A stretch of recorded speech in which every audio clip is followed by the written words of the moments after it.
WONCA Europe introduces We Talk, a short talk show-like program where a person of interest is interviewed. Dr. Mehmet Ungan will be the host of the show.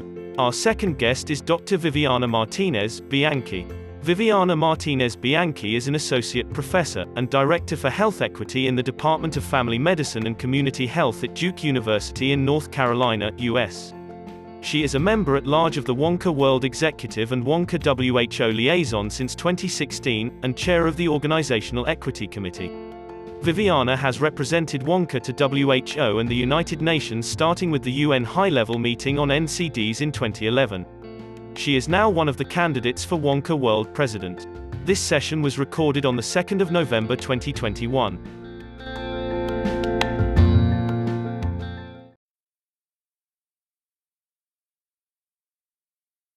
I think we are starting now. You're welcome.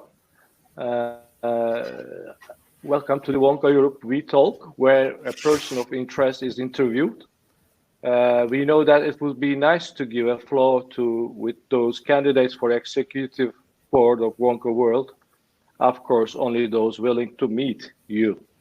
In the second WONCA Europe Talk, we are very happy to host our very well-known colleague, Associate Professor Dr. Viviana Martinez-Bianchi.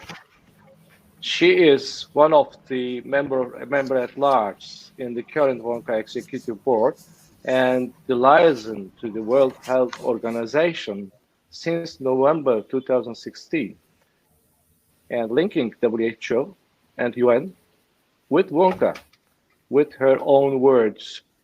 At all of these high-level settings, she has carried our potent voice in the world. Now, Vivian, we call her Vivi, and I apologize, Vivi, because I'm very much used to in that, if it's okay for you. Thank you. Vivi is one of the candidates of WONCA World Presidency. At present, she is an associate professor and program director of family medicine education in Duke's University in the United States, and also a practicing family physician. She has an immigrant background, giving her another flavor. Throughout her career, she says that she has been a leader using her voice to advocate for colleagues, learners, patients, and community members, a teacher, a mentor, and fierce advocate for equity and community health. Vivi aims rising WONCA higher than ever as a recognized leader among world organizations with a strategic action and a budget plan that explores our development and makes it happen. Before starting, I want to say you're welcome, Vivi. If you want to say a few words, then I will inform the audience about the rules of this interview. Thank you very much for. And can you hear me okay? Thank you very much, Mehmet, for this. Now we are. For welcoming me, and thank you, WONCA Europe, for hosting. Not only hosting me, but other candidates. It is a difficult time in that we are not together. You know, normally we will be in Abu Dhabi, getting together, talking, being able to share our experiences and our reasons for wanting to go up on the board and represent you at WONCA. And so I really, really appreciate the opportunity to get a chance to talking with people, and also to the WONCA Europe region for all the contributions of your region to the advancement of family medicine around the world. Really, it's our privilege that you wanted to talk with us and you came to our region and introducing yourself to us. This is really very kind behavior, and we appreciate for that. Before we start, I would like to announce to the audience that the duration of each answer is not more than 5 minutes. We would like to have more time for each question, but we don't.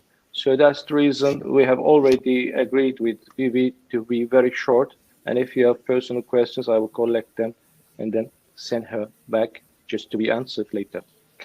Our purpose is giving the opportunity to our members to ask as much as they can in a short period. And don't forget, you can use the question and answers section on your screens, on the right upper side in my screen and your screens. Just you can say Q&A, and you can just type your questions, and our honorary treasurer, Joseph, is following your questions also. Vivi, just because this is very informal way of we talk, let's say, I will start to ask with a simple question. Would you please tell us very simply, what are the most important first 3 goals for your term? We will ask you if you achieve those 3 initial goals in your term or not at the end of your presidency. So those 3 are important for us. Thank you for that important question. Number 1, I want to see WONCA contributing to equity and justice in health. Number 2, advocacy for the public, economic, private, and health system support of family doctors doing their work. And number 3, a focus on organizational equity. And I'm going to talk a little bit about those 3 goals. When I think of the issue of equity and justice in health, and I am running with the vision of WONCA becoming a major contributor to equity and justice in health. Within that health equity agenda, we must address disparities in health. We know currently that countries, member organizations of the World Health Organization, our own countries, have signed on to the Declaration of Astana. And that declaration calls for primary health care for all. Yet, how is that going to happen is what's in the question, right? To me, when we talk about primary health care for all, it means that there is equity and justice, that all people have the potential to achieve good health. We have allies supporting primary health care in the World Health Organization, in UNICEF. In fact, they were the ones that hosted, together with the government of Kazakhstan, the Global Conference of Primary Health Care. But at the same time, my question, and this is the question I think with WONCA we want to ask, is what is the true commitment of member organizations, members of the United Nations, the states, the countries, to primary health care? What do government representatives, what do medical associations, other medical associations, non-government agencies, non-for-profit and profit agencies, and community stakeholders know about primary health care to actually sign on to this? And also, what do they know about the work that we do? Are they aware of what family medicine does? And so we need to stand WONCA in a stronger position to be on pace to collaborate with countries, policymakers, public and private health sectors. We need to be the trusted organization that leaders from all over the world are going to come to when it comes to developing a primary healthcare agenda in each country. We need to bring together all those positive stakeholders who are interested in making a positive change to be able to, pursue what they signed on to the declaration. We have a role as a civil society, as a non-profit organization, as a global organization of family doctors, that to let them to learn to use our expertise on how we should be doing this process, making sure we leave aside all these vertical programs. The world is filled with funders of vertical programs. We're going to take care of TB here, and we're going to take care of HIV here, and we're going to do maternal health here. And with family medicine, we do it all, right? So we need to get our organization. So this is that health equity agenda of decreasing disparities by funding horizontal programs that really promote primary care, family medicine, the work of GPs to really be understood.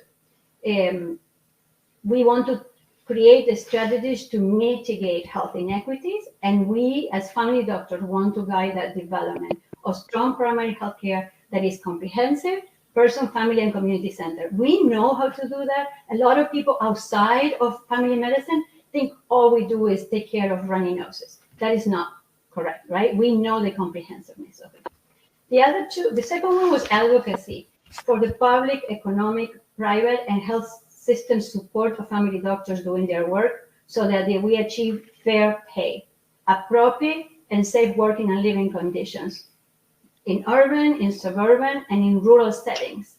We all know, we were talking right before we started this conversation about the many family doctors that were affected by coronavirus because they had to work in conditions that were unsafe, because there was no recognition of the real work that family doctors were doing on the ground. We need to make sure that our doctors, our family doctors, are supported with salary support, safe systems, in every region of the world. In, of course, during the pandemic, equitable access to vaccines and personal protective equipment. We cannot continue to do the inequitable distribution, especially of life-saving vaccines and personal protective equipment. And the other one is a focus on organizational equity.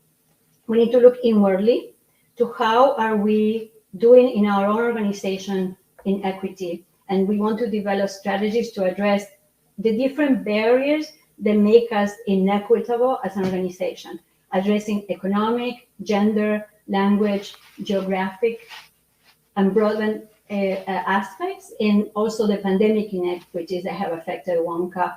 It started with, one of the things I have proposed as a chair of the Organizational Equity Committee is to start with an organizational equity committee in each region that looks at how are we developing each area of our regions, each member organization, and how are we listening to each other's voices. I hope I didn't go back past the 5 minutes. No, that's perfect, Vivian. Just probably Shlomo has a question to you related with this item, one of those items actually. Shlomo, would you like to ask your question? Hi, good evening. Hi, Vivi. So first of all, I see that there are many questions from the audience, so I will shorten my question. I had a very long one about equity, but I will focus only on one item about equity, and this is our own internal equity. I mean, the problem with affordable WONCA, where is Vivi? It's only me and you, Mehmet. So Vivi, the question is about affordable WONCA meetings. We know that there is many of our members that cannot attend WONCA conferences. So I would like your opinion, your plans about how to make WONCA meetings more affordable. As I can see, Mehmet, there are many questions from the audience. Yes. Okay, Vivi, did you hear my question? Yeah. This is. I'm sorry, Shlomo. I can no longer. You couldn't hear, right? I can no longer see you. There you are. I went to look at the chat and I kicked myself outside of the meeting. I really apologize. Okay, so no problem. So I will repeat my question. Joseph will collect those. Joseph is collecting the questions and will. Okay, sorry about that. I'm happy to see that there are many questions, so I will shorten my question to one point about affordability of our members to come and to join us in WONCA meetings. Your plans, your opinion. Yeah. I actually was able to hear some of the part of the question, but in regards to affordability, one of the issues of the cost of the WONCA meetings, I speak often to young doctors and doctors in different regions, and I hear the fact that from them, I hear directly that attending a meeting can cost them 1 month to 3 months salary. To me, that means that a WONCA meeting is not affordable to them, right? That even a virtual meeting can become really expensive. So one of my goals would be to work together with our secretariat, then the executive, and also the regions, right? The executive is representative by regions, to figure out what budgetary measures can support the engagement of family doctors to our meetings so that we are able to really be there for everybody. We need to be there as an organization for people from low income, middle income, and high income countries, to those who are living in different conditions. It's really important because it works on that development of family medicine that we are all striving and aiming for. We cannot count only on scholarships, to say, I was hearing one of our amazing candidates the other day saying, he was a recipient of a scholarship, therefore he was able to attend. We should be able to make so many more people, especially from low-income countries, be able to attend. So that's, I think, finding a way to generate revenue so that the meetings are less costly will be key, not just, and also for young doctors, right? Like, what is it that we can do to advance family medicine in that sense? And then. Thank you.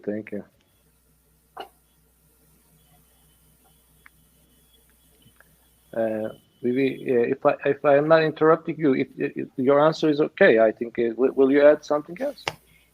No, I thought he was also asking about, is it affordable? What do we, I talk about our equity in research, looking at development goals. And I think there's also, when we think about the development of family medicine, we also want to know, and I was speaking a little bit about this before, the economic issues in the question are also very important. Why is it that family doctors are not able to afford a meeting?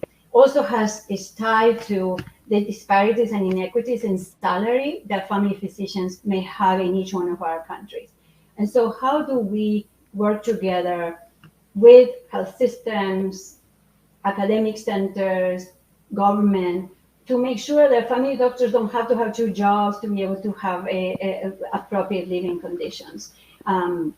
We can't continue to accept that in many parts of the world, including in the high-income countries, family doctors are going around having to have two jobs to support just living conditions, right? So we have to really work on showing those who make the decisions what is the complexity of the work that we do, and what are the changes that we need to make so that there is a real support to primary health care. We are seeing a trend on devaluing primary health care, even in countries that have really well and greatly established general practitioner programs. There is always this trend sometimes of devaluing, and so we need to really look at what is happening so that we can become, as family medicine, a stronger in economic ways as well. Yeah, thank you. This is a very important issue, really, Vivi. I think we have to be really working on it, just to make the conferences accessible for every family doctor. Vivi, if you allow, Thomas may ask, our President-elect Thomas will be happy to ask a question to you. Yes. Viviana, thank you very much for the discussion we had already, but I would like to know, since WONCA World, especially WONCA World, has set the priority to connect with WHO and other international agencies with high political levels. This is considered to be far away from the practicing GPs in the different regions. So we may not feel very good connected. What do you think, which plans do you have maybe to overcome this and to make WONCA World more relevant to the usual GPs and to get in deeper touch and in better connection with them?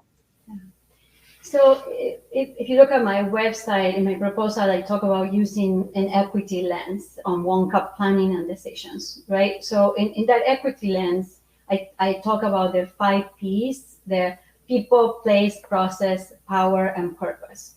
And when you're talking about that, often when we look at feeling of being part of something, people will feel part of something if they realize, if they see that organization is actually making something to make a difference for them. Why should I be part of this? What is in here for me? So first of all, we need to start thinking about what is WONCA. WONCA is an organization of organizations. So the first step is making WONCA relevant to GPs, in order to make WONCA relevant to GPs who are on the front line, the ones that are seeing patients day in and day out and are not coming into decision-making places or platforms. So the first is starting with the member organizations. What do they feel represented at WONCA, and is WONCA relevant to them, right? So we start with member organizations first. I would like to start with a dialogue as president-elect with leaders of each member organization to see how they feel represented, is WONCA really inclusive of their reality in their region. Are they, as member organizations, engaged? And then asking them also, what is the membership of who constitutes their membership? Is the experience of our members of WONCA positive? Is the experience of the member organizations of WONCA positive or negative? A positive experience creates a sense of belonging, and a negative experience creates a sense of disenfranchisement. My voice doesn't have a vote here. It really doesn't represent me. So we need to start looking at that idea. Is there representation? Is there a sense of belonging? And then is an open dialogue with GPs from around the world. I think open dialogues between leaders. I entered a career in leadership because 25 years ago, I was a GP sitting at a meeting, and Rich Roberts started listening to general practitioners, to family doctors in the audience, and invited them to ask questions and answers. He wanted, as at that point, the president of the American Academy of Family Physicians, he wanted to hear from GPs. That man changed my life in the sense that I felt listened. I felt that my contributions as a rural family doctor at that time were valuable to my president. So as president-elect, if elected to this role, I will start with meeting, having these open forums, and we can easily have open forums right now via Zoom. We can start with that, and then again having those open forums at our own, in-person meetings as well. What is it that is important to them? And I think if we think about them knowing that as an organization we're fighting for the relevance of general practice and family doctors' work on the ground, that we are working to achieve that their work is valued, recognized, that they have a fair pay for the job well done, that they have access to maintenance of skills and learning new skills, that we all are recognizing and working for the recognition of family medicine's importance. I think we will hopefully get more of that sense of belonging to our organization. But I will want to start with asking you and others, how would that make sense? Yeah, thank you, Viviana. Thank you. We have approximately 8 minutes, so I will immediately turn to Joseph. Joseph, would you please identify one question and then prepare second one if yes, we have time. Yes, we have 12 questions so far, so it's impossible to respond all of them. Can you hear me? But now I will ask you, Viviana, the first question, the most voted question. Did you open your microphone? I'm listening. I'm hearing perfectly, Mehmet. Okay, can you hear me? It seems that Yes, we can hear you. I'm not on the screen, but if you can hear me, it's okay. So I was saying that I will ask the most voted question. Okay, good. So I'm reading the question, the most voted question. There is a serious problem of migration of trained family doctors towards more developed countries. The more developed countries tend to open their doors instead of training their own family doctors. Do you think, in a way, WONCA can or should intervene in this problem? I think the best opportunity that WONCA has to intervene in the brain drain that you're describing is to create appropriate working conditions for family, to help, to contribute to creation of appropriate working conditions for family doctors in their own countries. One of the biggest reasons for migration is the pursuit of a better life and better health for their families, right? I don't think any of us could actually stop anybody from migrating, but we could, by working on the development of family medicine in each country, in each region, especially in low-income countries and in developing countries, we could, if elevating primary healthcare in those regions will actually hopefully create a place where people want to stay and work, as opposed to have to migrate somewhere else to do that job. Excellent, Viviana. Thank you. We have 4 minutes. Mehmet, may I ask another question, or it's time to close the session? I'm happy to continue answering. Okay. I'm on a roll. The second most voted question. You have always supported young family doctors, and you mentioned that. How do you plan to continue your support? What is in your program about family doctors, young family doctors? So young doctors are the present and the future of family medicine, right? Listening to them, giving rise to their ideas, bring us into the future. I think it's hugely important for WONCA to actually really pay attention. I was chair of the membership and member services of committee of the American Academy several years ago. And what I learned that if we wanted to be inclusive of family doctors, we couldn't assume what is it that family doctors, new young doctors want. We want to meet with them, understand what they're interested in, where do they want to take our specialty. Sometimes when we're young or young at heart, we want faster change. We want things to happen yesterday, today, right now. And by embracing young family doctors in the work of our organization, we actually can imagine that possibility of moving a little faster to change that will be really relevant to the world in how we practice, how we address family medicine, and how we recruit new students into family medicine. Thank you very much, Viviana. And now it's just 3 minutes. The following question, one more, okay.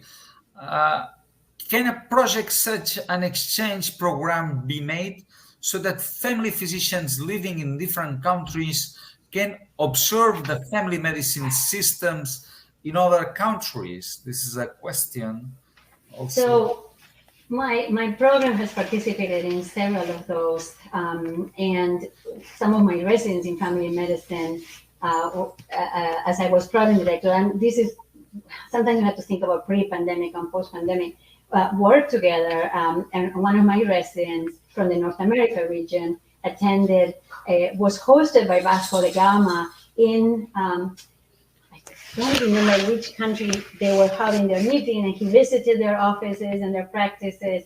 I personally at Duke Family Medicine have hosted residents, trainees from Peru, Spain, and Korea. So absolutely, I think we have an opportunity to really, we all learn when we understand how family medicine is practiced. What is it that we're doing in different regions of the world? Family medicine is this way here, maybe this way there. There is something in common that unites us all, but we are all learning from each other as we see different ways in where we're working. I definitely am supportive of an exchange program.